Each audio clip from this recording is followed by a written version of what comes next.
10 datos sorprendentes sobre la historia del Camino de Santiago de Compostela que quizás no sabías. El Camino de Santiago es una ruta que recorren los peregrinos para llegar a la ciudad de Santiago de Compostela, donde se veneran las reliquias del apóstol Santiago el Mayor. Durante toda la Edad Media fue muy concurrido. Después fue un poco olvidado y en la época actual ha vuelto a tomar gran auge. El Camino de Santiago ha sido declarado por la UNESCO Patrimonio de la Humanidad. Por todo ello os presentamos 10 datos sorprendentes que seguramente desconocías sobre el Camino de Santiago. 1. ¿Qué es el Camino de Santiago? El Camino de Santiago es un fenómeno espiritual de primer orden en la Iglesia y en la sociedad, que va mucho más allá de su aprovechamiento turístico, económico y político. El Camino de Santiago ha experimentado en estos últimos años un auge extraordinario, convirtiéndose de nuevo en una realidad viva que llama poderosamente la atención. Las estadísticas nos dicen que más del 50% de los peregrinos declaran ir a Santiago por un interés explícitamente religioso, y que otro 30% más o menos reconocen motivaciones a la vez culturales y religiosas en su caminar. El crecimiento del número de peregrinos en los últimos años es muy grande, sobre todo a partir de las últimas visitas de San Juan Pablo II en 1982 y con motivo de la Jornada Mundial de la Juventud de 1989, en la que acompañaron al Papa más de 500.000 jóvenes en el Monte del Gozo. 2. El origen del camino. El origen de la peregrinación a Compostela está en la inventio, o descubrimiento de la tumba del apóstol, por el eremita Payo y el obispo Teodomiro de Iria Flavia. Probablemente se descubrió en los años 812 al 814, bajo el reinado de Alfonso II el Casto, que resistía en Asturias a la invasión musulmana que había ocupado toda España y entrado también en el reino franco. Existía una tradición comúnmente admitida, tanto en Oriente como en Occidente, que hablaba del culto al primer apóstol mártir en el noroeste hispánico.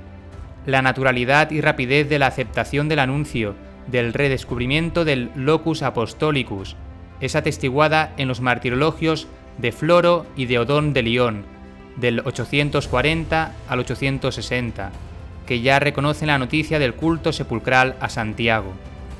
En la tercera década del siglo IX se había puesto ya en marcha la peregrinación hacia el sepulcro de Santiago.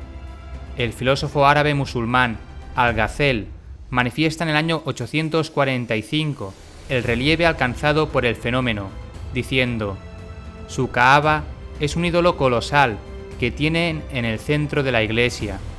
Juran por él y desde las partes más lejanas, desde Roma lo mismo que de otros países, acuden a él en peregrinación y pretenden que la tumba que se ve dentro es la de Santiago, uno de los 12 apóstoles y el más querido de Isa».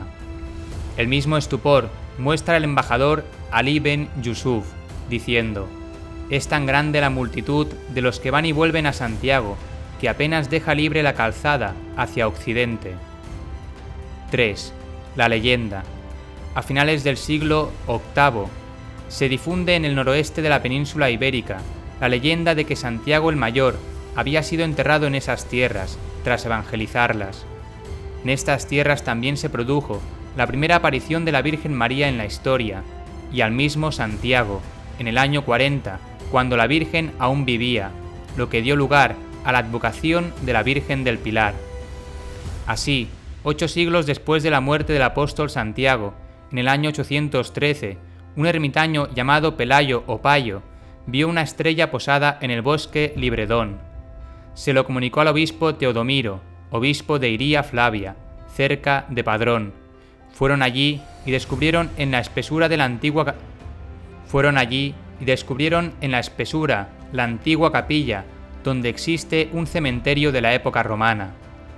El descubrimiento del sepulcro coincide con la llegada al reino astur de mozárabes huidos de las zonas dominadas por los musulmanes, buscando poder practicar sus creencias religiosas. 4. El primer peregrino conocido. Cierto día de primavera, 100 años después de que el beato de Liébana hablara de la venida de Santiago Apóstol a tierras hispanas, una comitiva de hombres de iglesia, con sus siervos y algunos soldados, cruzaba el Ebro, entrando en las amables tierras riojanas, después de dejar atrás la de los fieros vascones. Corre el año 950 y al frente del grupo va Godescalco, obispo de Le Puy-en-Velay, en la Aquitania francesa, que se dirige en peregrinación a los extremos del mundo conocido, a los confines de Galicia, para implorar humildemente la misericordia de Dios y la intercesión del apóstol Santiago. El grupo se aparta unas millas del camino habitual para llegar al monasterio de San Martín de Albelda, donde hay una biblioteca de cierta fama y un prestigioso escritorio, donde los monjes se dedican a copiar e ilustrar viejos códices y beatos.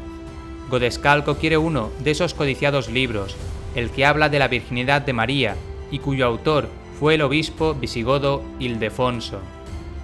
De este episodio da cuenta Gómez, el escriba de Albelda, que asumió el cargo y que dejó escrito en el propio libro, conservado en la Biblioteca Nacional de Francia, noticia del paso del obispo y de su solicitud, y de cómo se llevó consigo el códice cuando a su regreso desde Compostela pasó de nuevo por Albelda el invierno del año 951.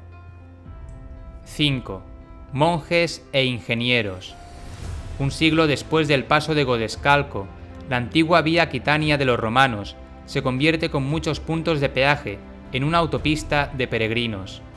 Santo Domingo de la Calzada, que por algo es el patrono de los ingenieros de caminos, y su discípulo San Juan de Ortega construyen puentes para facilitar el tránsito de los peregrinos, principalmente franceses.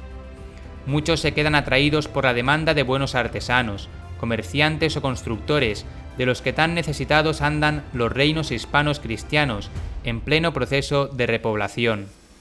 Con ellos llegan también monjes y abades ultrapirenaicos, con el empeño de implantar la regla benedictina en todos los monasterios, de sustituir el autóctono rito hispánico en las iglesias por el rito romano, de cambiar costumbres y de imponer modas, incluso hasta en la escritura, donde la tradicional letra visigótica va cediendo ante el empuje de la letra carolina que se había desarrollado en la corte de Carlomagno y de sus sucesores.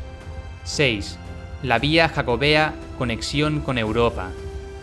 Los monjes benedictinos traen con ellos, a partir del ora et labora, la división del tiempo y del espacio, la eficiencia, la organización y la logística, y sobre todo, el arte románico.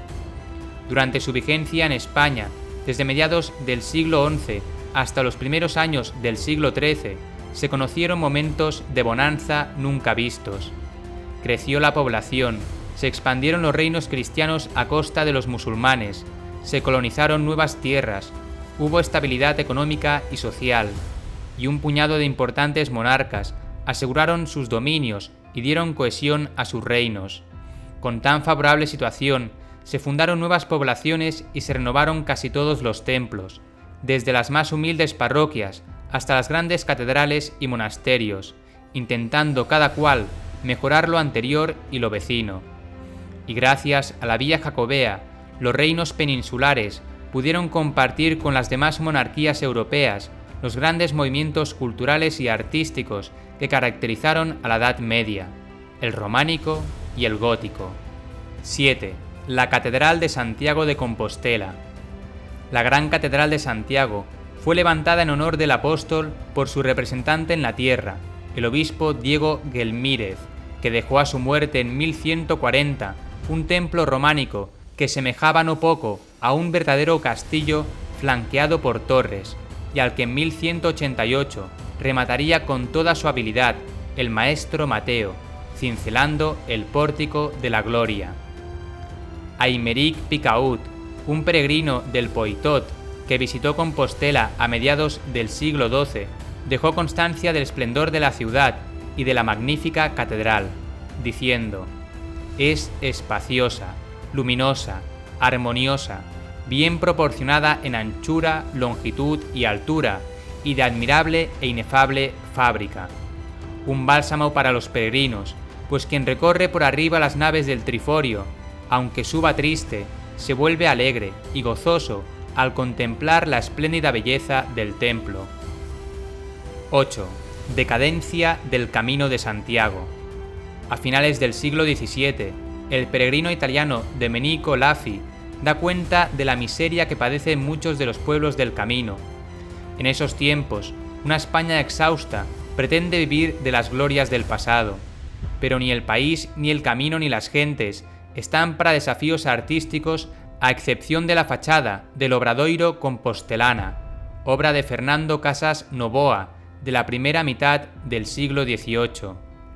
Ya no hay escultores que trabajen la piedra o la madera, ni pintores que cuenten los milagros de las reliquias. Desinterés absoluto por la veneración de estas, pobreza secular, guerras continuas, etc., casi llegan a extinguir el Camino de Santiago.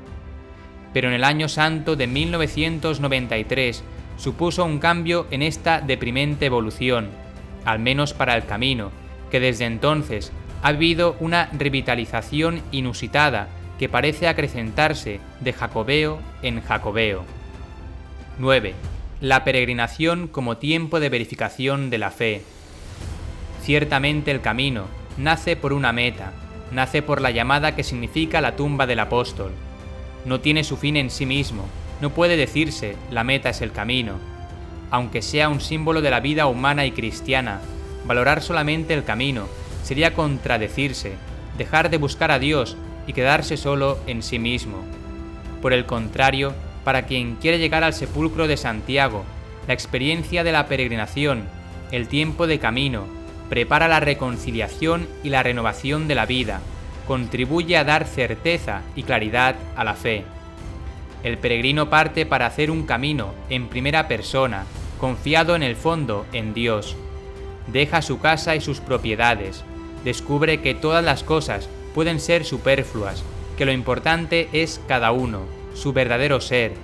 La experiencia del peregrino es la de quien deja preocupaciones y afanes para descubrir la única cosa que importa, el amor a Dios, pues ¿de qué le vale al hombre poseer el mundo entero si pierde su alma?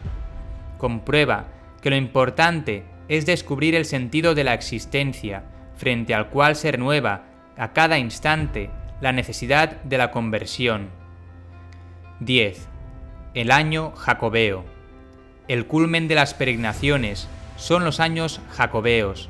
Se denomina Año Santo Jacobeo para el Camino de Santiago, el año en el que el 25 de julio, que es la festividad del apóstol Santiago, cae en domingo. Esto sucede con una cadencia regular de 6, 5, 6 y 11 años, de modo que cada siglo se celebran 14 años santos jacobeos. En estos años, los católicos pueden conseguir la bula jubilar o jubileo.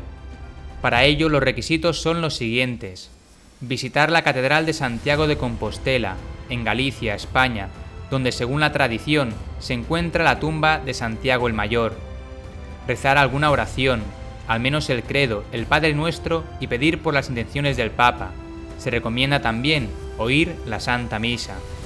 Recibir los sacramentos de la penitencia, puede ser 15 días antes o después, y también recibir la comunión. La gracia del jubileo consiste fundamentalmente en una indulgencia plenaria para el perdón de la pena que merecen los pecados. El primer año jubilar fue establecido por el Papa Calixto II en 1126. Para finalizar, recordaremos las palabras de San Juan Pablo II en Santiago de Compostela el 9 de noviembre de 1982. Él decía: «Yo, obispo de Roma y pastor de la Iglesia Universal, desde Santiago, te lanzo, vieja Europa, un grito lleno de amor. Vuelve a ser tú misma. Descubre tus orígenes, aviva tus raíces, revive aquellos valores auténticos que hicieron gloriosa y benéfica tu presencia en los demás continentes, los cuales te miran y esperan también de ti la misma respuesta que Santiago dio a Cristo: puedo».